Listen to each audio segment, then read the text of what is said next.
Bapak Ibu saya sekalian, bagi Anda yang belum tahu bahwa di tahun 2023 ini kita akan memfokuskan khotbah kita sepanjang tahun 2023 ini memfokuskan pada Injil.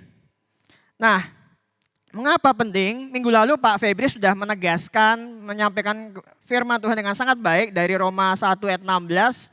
Karena Injil adalah kekuatan Allah.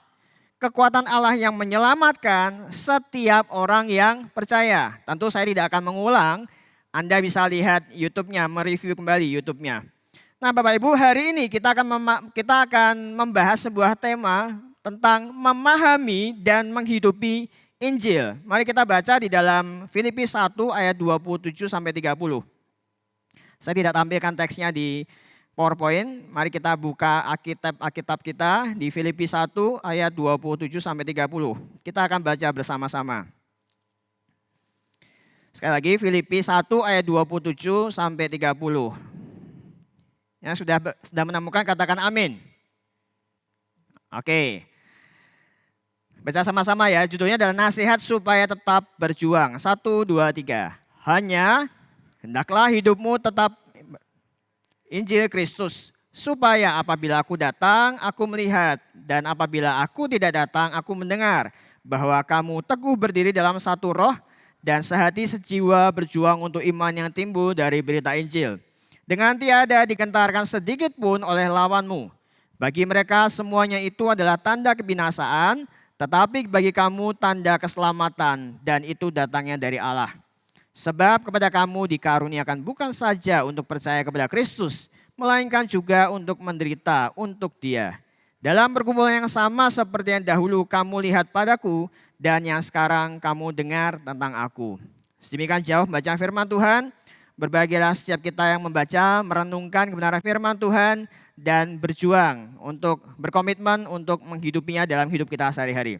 Bapak Ibu saya sekalian, tentu kita sudah tidak asing dengan istilah Injil atau gospel.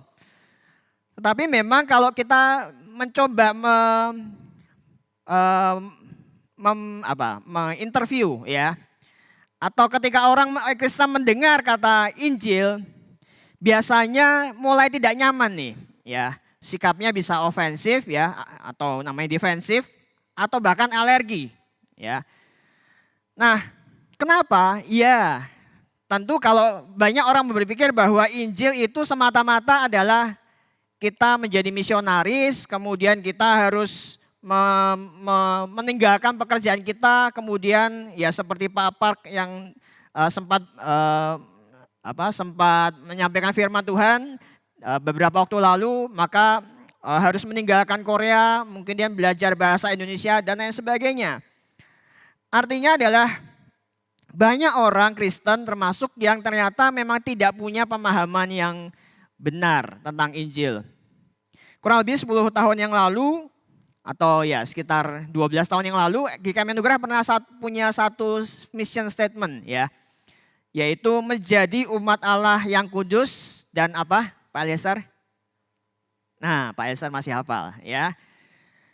Menjadi umat Allah yang kudus dan siap diutus. Ini tentu sebuah pergumulan dari tim hamba Tuhan dan juga majelis pada waktu itu. Nah ketika di launching ke jemaat ada beragam respon. Ada yang berkata ya menjadi umat Allah yang kudus oke sih. Tetapi siap diutus ini yang kayaknya perlu direvisi nih ya.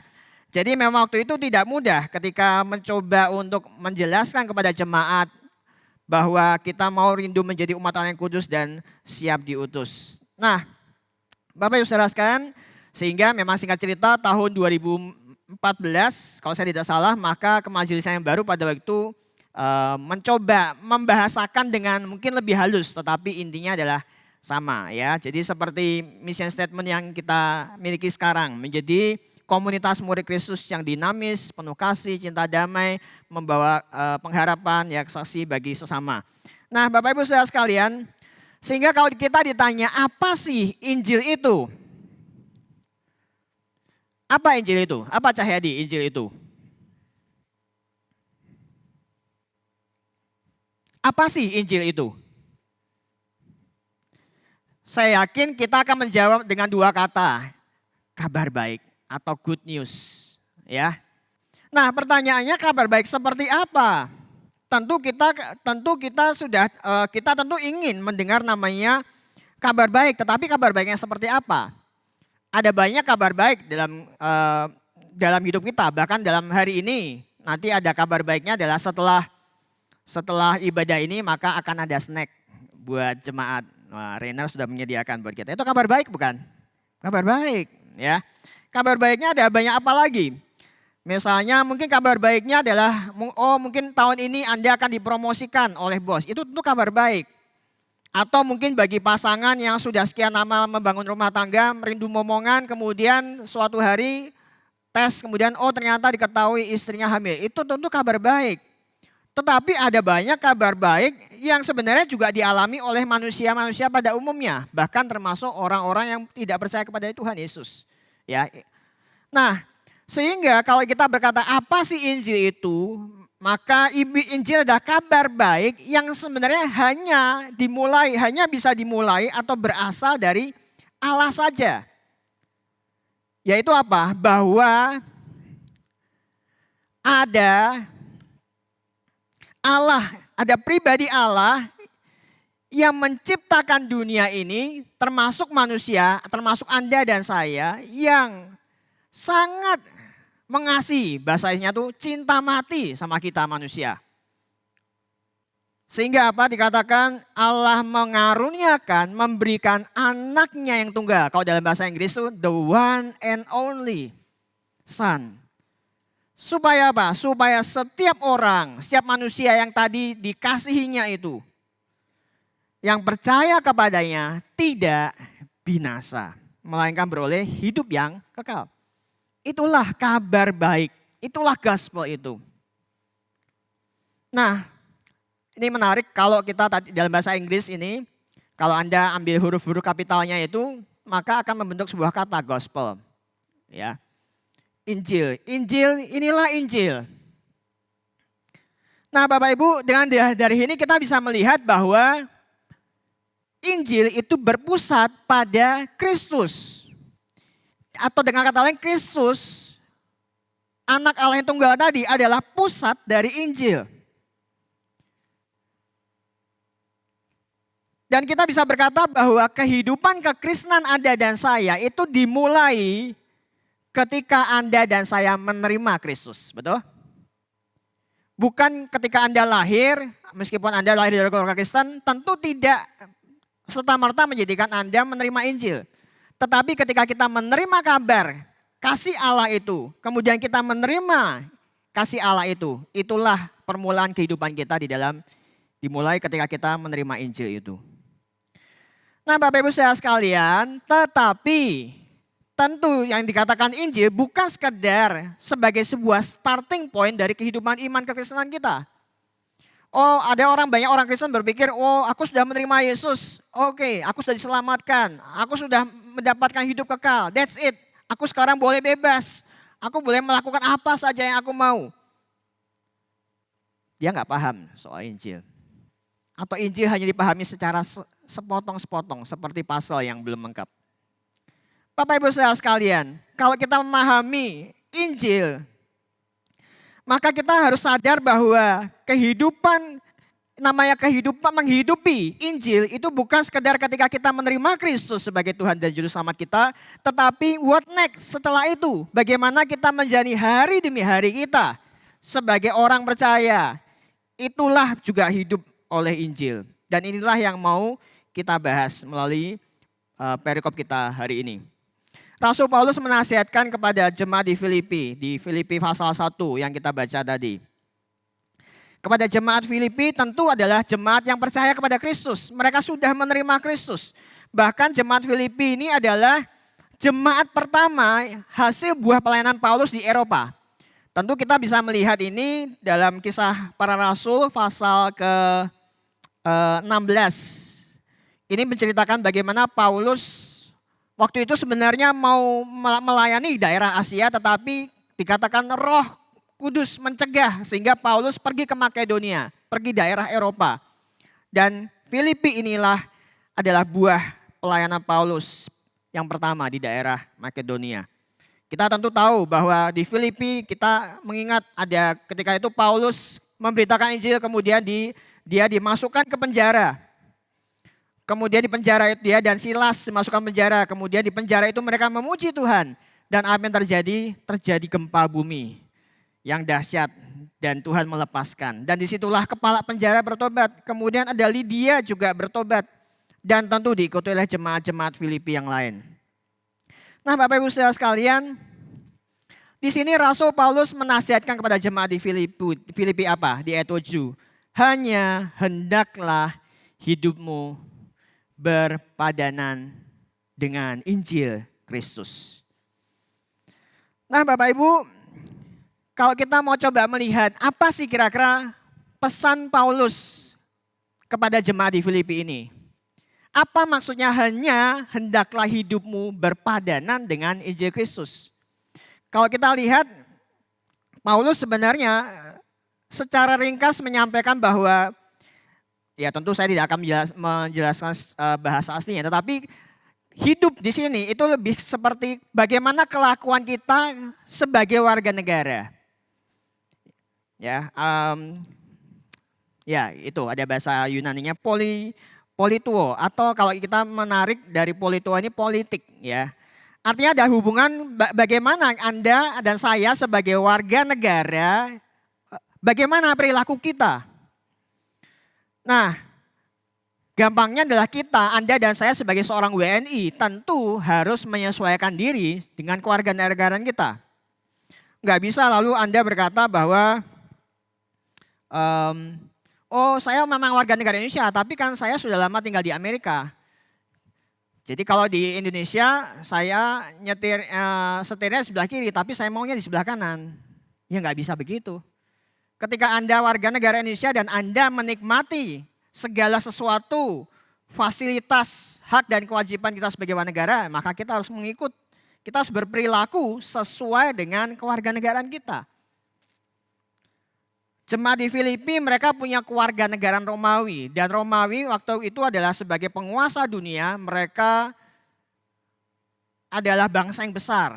Oleh karena itu sebuah kewarganegaraan Romawi bagi jemaat di Filipi ya tentu adalah sebuah kebanggaan. Tetapi di sini Paulus mengungkapkan, khususnya kalau Anda lihat di dalam Filipi pasal 3 ayat 20, dikatakan seperti ini. Karena kewargaan kita adalah di dalam apa? Surga. Jadi Paulus tidak mengungkapkan, menyingkapkan kepada jemaat di Filipi bahwa hey kamu memang jadi warga negara Roma dan that's good. Tapi kamu ini punya kewarganegaraan yang jauh lebih hebat, jauh lebih awesome lagi. Apa? Kamu sebagai orang percaya adalah kewarganegaraan di dalam surga. Nah pertanyaannya adalah oke, statusmu sudah menjadi warga negara surga. Tetapi bagaimana kelakuanmu? Pertanyaan yang sama juga diberikan kepada Anda dan saya. Ketika Anda dan saya percaya kepada Kristus, kita ini punya kewarganegaraan bukan hanya warga negara Indonesia di KTP kita. Tetapi sama halnya dengan jemaat Filipi, kita punya kewarganegaraan surga. Pertanyaannya adalah bagaimana hidup kita? Apakah hidup kita mencerminkan kewarganegaraan kita? Kalau kita menjadi warga negara Indonesia, apakah hidup kita mencerminkan budaya, perilaku yang seharusnya di Indonesia? Sebagai warga negara surga, bagaimana kita menjalankan kehidupan kita? Apakah mencerminkan perilaku kehidupan warga negara kerajaan surga? Nah, Bapak Ibu Saudara sekalian, disinilah Paulus memberikan sebuah nasihat. Hanya hendaklah hidupmu berpadanan dengan Injil Kristus. Maka kalau tadi kita sudah berkata bahwa Injil, Paulus dengan jelas berkata berpadanan dengan Injil Kristus. Injil tidak bisa dilepaskan dari Kristus. Karena Kristus adalah pusat dari Injil itu. Ketika kita berbicara tentang kehidupan menghidupi Injil, maka kita pasti akan berkaitan bagaimana kita menghidupi Kristus. Bagaimana kita meneladani kehidupan Kristus. Meneladani sifat, meneladani karakter. Meneladani kesabaran Yesus. Meneladani bagaimana perkataan Yesus. Termasuk meneladani kerelaan Kristus untuk menderita. Inilah yang bagian yang tidak enaknya. Orang Kristen seringkali mau berkat-berkat, mau hal-hal yang enak saja dalam hidup kekristenan. Oh, ikut Tuhan, diberkati, usaha sukses, segala sesuatu Tuhan buka jalan ketika tidak ada jalan. Tetapi begitu sampai kepada penderitaan, sorry, ini bukan buat aku. Padahal jelas sekali Paulus berkata di dalam ayat ke-29, sebab pada kamu dikaruniakan bukan saja untuk percaya kepada Kristus, melainkan juga untuk apa? Menderita untuk Dia. Tidak mudah Bapak Ibu. Tetapi memang itulah paket kalau boleh bilang, paket dari Injil Bapak Ibu. Bagaimana kita menerima anugerah keselamatan yang cuma-cuma, yang begitu berharga itu. Tetapi di sisi yang lain kita juga harus sadar bahwa kehidupan kita pun, kalau kita mau menghidupi Injil, maka kita harus konsisten mengikut Kristus hari demi hari. Komitmen kemuridan kita berkata bahwa tidak seorang pun dapat mengenal Kristus kecuali ia yang mengikutinya setiap hari dalam kehidupan.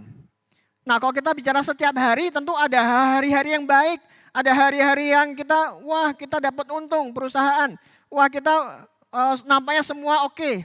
Tetapi ada hari-hari di mana kita harus bergumul, berjuang, mengalami masa-masa yang tidak mudah, pergumulan dan lain sebagainya. Bapak Ibu, itulah dinamika dalam kehidupan kita. Hidup menghidupi Injil. Maka dengan kata lain bahwa mari ketika Rasul Paulus demikian melalui firman Tuhan ini, demikian juga untuk kerinduan Tuhan buat kita, menolong kita untuk bagaimana kita memahami dan menghidupi Injil. Kita harus mau belajar menjadikan Kristus setiap hari sebagai pusat hidup kita. Tadi pagi di dalam ibadah 1, Pak Pendeta Yonas Adi membuat satu kutipan yang menarik. Berkata seperti ini, melalui Injil hidup kita diselamatkan dari murka Allah. Tetapi juga hidup kita diselamatkan oleh Allah, oleh kasih Allah melalui pengorbanan Kristus. Sehingga apa? Hidup kita adalah hidup untuk Allah. Ketika kita sudah menerima kasih Tuhan yang demikian besar, memahami betapa Injil itu sudah mengubahkan menjadi kekuatan Allah yang menyelamatkan kita. Kita sudah dipindahkan dari maut kepada hidup. Kita sudah menjadi ciptaan yang baru. What next? Apa respon kita? Maka seharusnya kita hidup untuk Allah.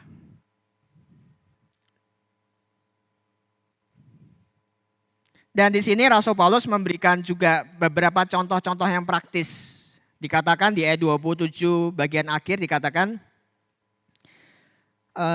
supaya apabila aku datang aku melihat, apabila aku tidak datang aku mendengar. Jadi waktu ini sebenarnya Paulus tidak ada bersama-sama dengan jemaat Filipi. Paulus waktu itu sedang di penjara di Roma. Mereka terpisah oleh jarak yang jauh. Tetapi Paulus di sini menyampaikan sebuah kerinduan. Meskipun aku tidak melihat engkau, tetapi kerinduanku adalah dikatakan bahwa kamu teguh berdiri dalam satu roh, sehati sejiwa berjuang untuk iman yang timbul dari berita Injil, dengan tiada digentarkan sedikit pun oleh lawanmu.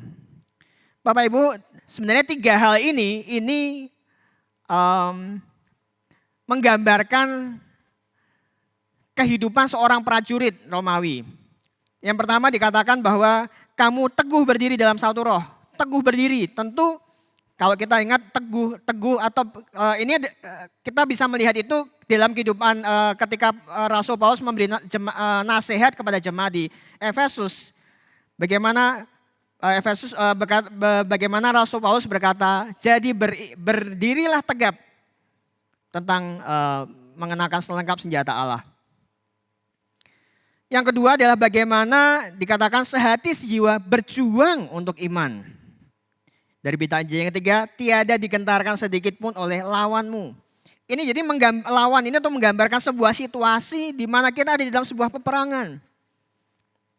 Nah, Bapak Ibu Saudara sekalian, apa yang bisa kita pelajari dari nasihat Rasul Paulus ini? Yang pertama bahwa 1, berdirilah teguh. Bapak Ibu, tentu di dalam sebuah peperangan seorang prajurit harus bisa berdiri teguh atau berdiri tegap. Artinya kalau mungkin saya boleh istilahkan harus mungkin kalau kita gambarannya adalah orang kalau karate atau apapun harus punya kuda-kudanya ini harus mantap. Kenapa? Kalau kakinya sendiri nggak mantap, dia tidak akan siap untuk menerima pukulan lawan. Atau dia tidak akan siap untuk melancarkan serangan kepada lawan. Harus diawali oleh kuda-kuda yang kuat. Nah Bapak Ibu saudara sekalian, ini menggambarkan apa? Berdiri teguh menggambarkan kita siap sedia. Kita dalam posisi siaga Bapak Ibu. Posisi waspada terhadap segala keadaan di sekeliling kita. Supaya kita bisa meresponi dengan tepat. Tetapi tentu berdiri teguh tidak hanya sampai di sini. Paulus berkata berdiri teguh dalam kesatuan roh. Ini penting Bapak Ibu. Kesatuan roh ini berbicara bahwa ketika Tuhan meminta kita untuk bisa kita siap sedia, kita waspada, itu bukan karena kekuatan kita.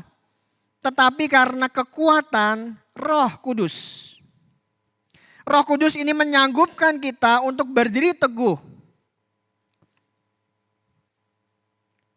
Roh Kudus juga menolong kita, Anda dan saya, untuk bisa menjadi satu dengan saudara-saudara seiman. Satu roh dengan saudara-saudara seiman. Jadi yang ada dua prinsip Bapak Ibu. Yang pertama adalah Roh Kudus menjadikan roh kita manusia menyatu dengan roh Tuhan. Disitulah intinya. Itu di dalam 1 Korintus 6 ayat 17 berkata, tetapi siapa yang mengikatkan dirinya pada Tuhan menjadi satu roh dengan dia. Ketika kita berkata, ya aku sudah menerima Injil, aku mau menghidupi Injil. Maka kita harus sadar bahwa hidup kita, perilaku kita tidak bisa kita hanya mengandalkan kemauan kita sendiri. Kita berkata bahwa jika seseorang memberi dirinya, setiap orang yang mau mengikut Kristus, dia harus hidupnya dipimpin oleh Roh Kudus. Yang menentukan perilaku hidup kita tentu bukan kemauan kita sendiri. Tetapi apa? Roh Kudus melalui apa? Ya melalui firman Tuhan, melalui kita berdoa, melalui kita mencari, minta hikmat Tuhan. Karena apa? Karena roh Tuhan ada di dalam kita. Roh Kudus diberikan buat kita Bapak Ibu. Tapi juga yang kedua, tadi saya katakan bahwa Roh Kudus memampukan Anda dan saya untuk kita bisa menjadi satu roh. Itu dikatakan di dalam 1 Korintus 12. Paulus menggambarkan ini sebagai bahwa kehidupan kekristenan kita ini memiliki banyak anggota yang berbeda tetapi satu tubuh.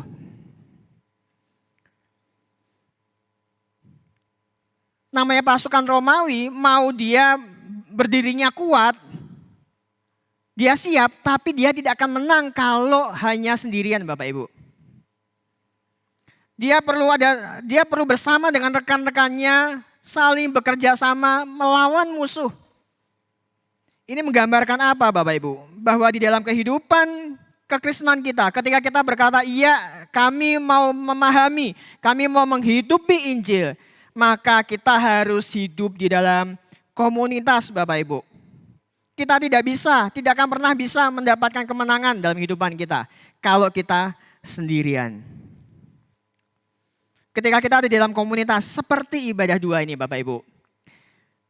Kita rindu ibadah dua menjadi komunitas. Menjadi seperti tadi katakan, komunitas yang menguatkan. Menjadi komunitas yang memiliki kesatuan roh. Ketika ada seorang yang jatuh, maka ada rekannya yang menopang, mengangkat. Memang tidak ada komunitas yang sempurna. Barangkali di dalam komunitas kita ibadah dua ini pun akan bisa terjadi gesekan. Tetapi justru itulah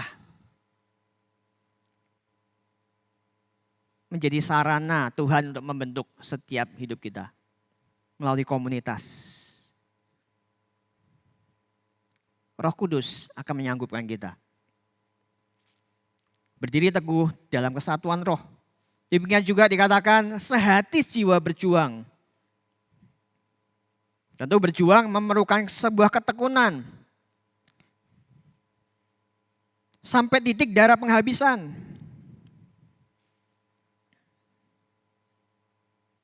Sampai mendapatkan kemenangan.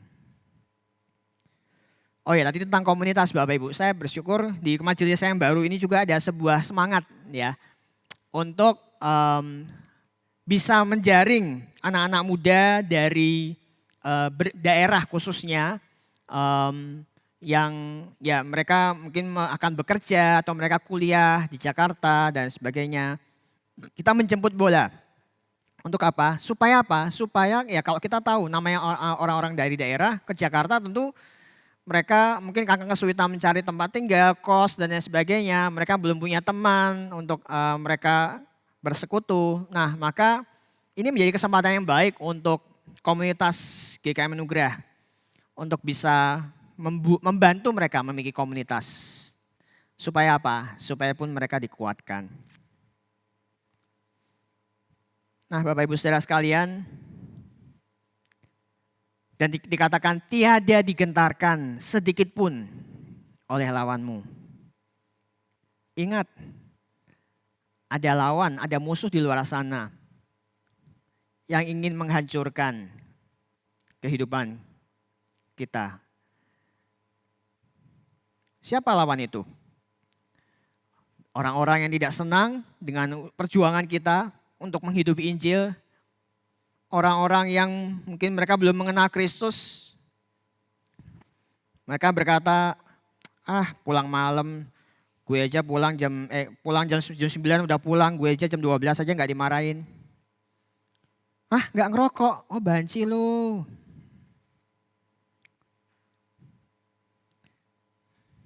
Bahkan saya pernah mendengar juga di Amerika, saya tidak tahu tahun berapa. Keperawanan ketika seorang gadis ketika memasuki kehidupan pernikahan masih dalam kondisi perawan itu dianggap sebagai sebuah olok-olokan. Justru mereka begitu bangganya ketika mereka berkata I'm not a virgin. Luar biasa rusaknya. Tetapi kalau kita mau belajar, kita sudah diselamatkan oleh Kristus dan kita mau menghidupi Injil itu. Maka kita harus set the standard. Kita harus mau berjuang bersama-sama. Bapak Ibu saudara sekalian, saya ingin menutup renungan kita dengan satu kata pertama di dalam nasihat Rasul Paulus ini.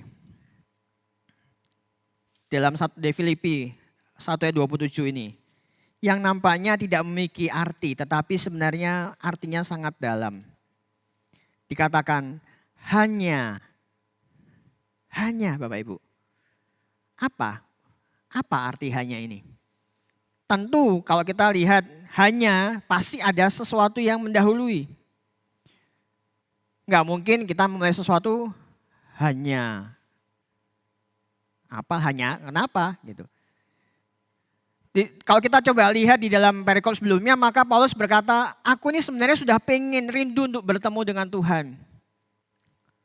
Tetapi karena kamu, maka aku masih ingin ada di dunia ini, aku masih ingin bisa melayani kamu. Tetapi kan kita berjauhan. Sehingga Rasul Paulus kepada jemaat yang berjauhan di Filipi, dia berkata, hanya.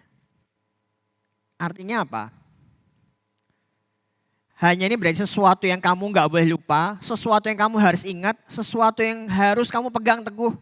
Meskipun kita berjauhan, aku gak bisa lihat kamu secara fisik, aku gak tahu kamu ngapain. Tetapi aku percaya sebagaimana Paulus berkata, kamu dari awal sudah berjuang bersama-sama aku dalam berita Injil. Maka aku percaya bahwa Tuhan akan meneruskan sampai pada akhirnya. Aku percaya bahwa kamu akan bisa hidup berpadanan dengan Injil Kristus. Ini adalah sebuah nasihat yang sangat penting dari Rasul Paulus. Dan tentu juga nasihat buat setiap kita. Tuhan rindu untuk kita memiliki hidup. Kita paham Injil, tapi kita juga menghidupi Injil. Amin. Saya minta pada tim musik untuk bisa maju ke depan. Kita menyanyikan sebuah lagu yang tadi kita nyanyikan. Bagian refnya. Kaulah segalanya di dalam hidupku. Kita berkata, Tuhan, kiranya kerajaan-Mu, kiranya kebenaran-Mu itu menjadi bagian hidupku. Mau orang ngolok-ngolok seperti apa, mau orang mencibir seperti apa, menentang seperti apa.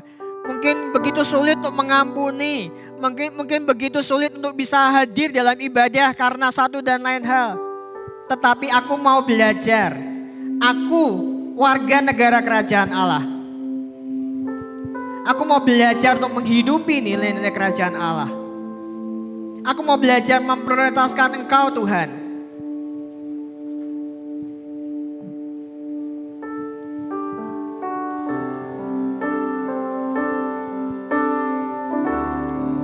Kaulah segala. Tuhan mendengar setiap seruan kita pagi ini. Di dalam hidupku. Itulah kerinduan hati Tuhan buat setiap kita.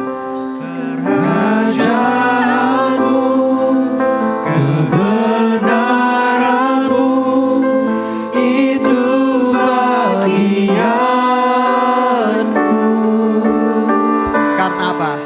Kaulah yang Tuhan. Mari kita memandang kepada Tuhan, bukan kepada yang lain. Selama hidupku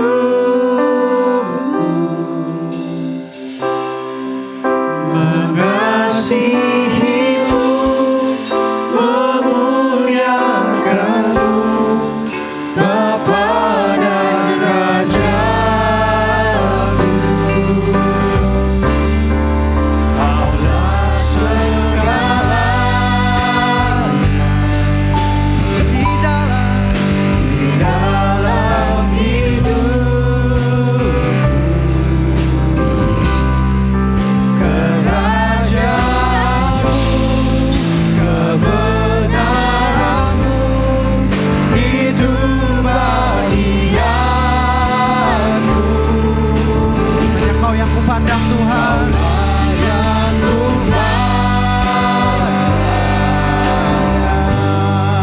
selama hidup. Mari pandang kepada Tuhan. Mengasihi-Mu, memuliakan-Mu, Bapa dan Raja-Ku. Saya tidak tahu bagaimana kita memulai tahun 2023 ini. Bagaimana hidup kita, apa pergumulan yang sedang kita alami. Mungkin kita sedang kondisi sulit. Mungkin berkaitan dengan pekerjaan atau berkaitan dengan keluarga atau apapun juga relasi kita. Atau bahkan pergumulan pribadi kita. Mungkin kita merasa aku nggak bisa dan aku nggak bisa maju, aku nggak bisa menang dengan menghadapi pergumulan hidupku ini. Terlalu berat.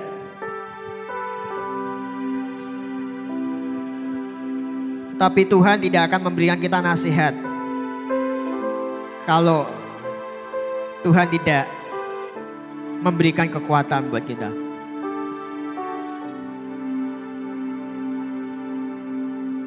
Berdirilah teguh dalam kesatuan roh. Roh Kudus ada dalam setiap hidup Anda dan saya.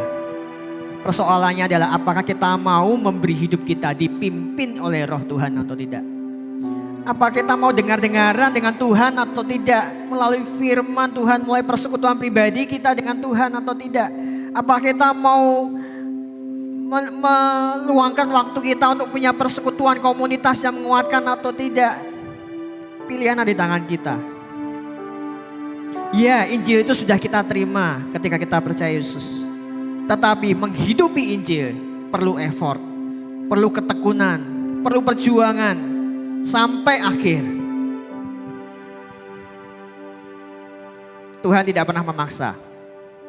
Roh-Nya diberikan untuk menuntun kita hidup di dalam kebenaran, seluruh kebenaran. Oleh karena itu perlu setiap kita mengambil komitmen, khususnya di awal tahun ini. Mulai komitmen dengan Tuhan. Mulai perbaharui kehidupan, relasi, persekutuan kita dengan Tuhan. Mulai cinta lagi kepada firman Tuhan. Mulai punya waktu untuk penyembahan pribadi dengan Tuhan. Mulai belajar utamakan Tuhan dalam segala sesuatu. Kalau selama ini kita mungkin begitu sibuk dengan urusan sendiri, pribadi kita. Kita begitu sibuk dengan target-target kita. Jangan lupakan Tuhan.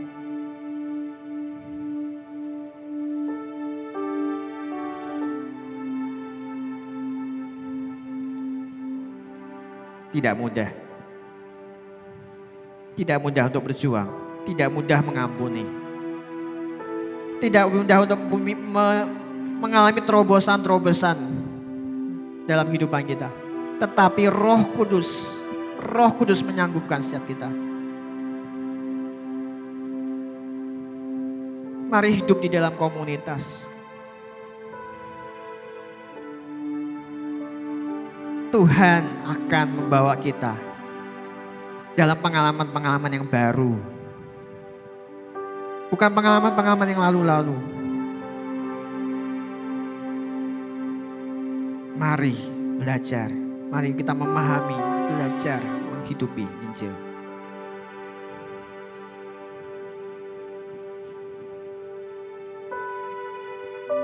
Silakan sampaikan pergumulan Anda kepada Tuhan. Sampaikan isi hati kita kepada Tuhan. Sampaikan kegundahan, sampaikan kebeserahan kita kepada Tuhan.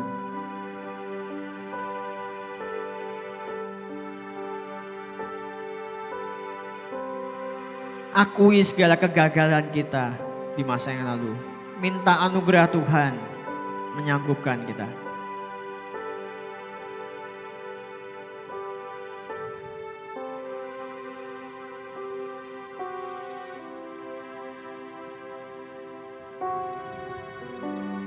Kau mendengar Tuhan setiap seruan hati kami yang terdalam. Kau Allah yang menyanggupkan. Sanggupkan kami. Kami menghidupi Injil. Terima kasih Bapa, dalam nama Yesus kami berdoa.